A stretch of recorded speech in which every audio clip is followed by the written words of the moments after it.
Како мои браќа да кажам дека снимам рап, кога мојот рап се пркоси со сиот баш на пример. Јас не пеам за улица, јас рецитирам против неа, а тоа е така зашто не сакам да бирам шема и да влезам во кругови кај што ќе ме ценат поради текст направен за жена. А гледам дека рапериве кон тоа се стремат, па за тоа серам против сите нив. Мојот лист и стих им пркоси на сите ваши рап идеи и на сите ваши цели. Не си достоен да бидеш рап уметник, нели? Па ајде прекини да бидеш тоа што не си бедник, премногу смешни теми напишани од деца нежни. Па за тоа денес слушаме геј песни и за кој престиж би се борел јас кога гледам дека сум подобар од сите вас и дека тука нема рап.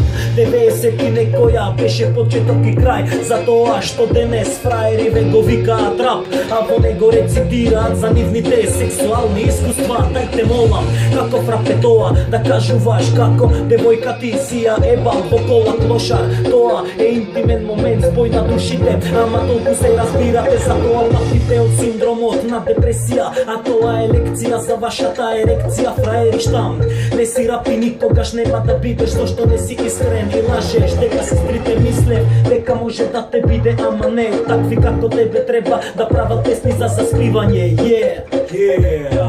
Yeah.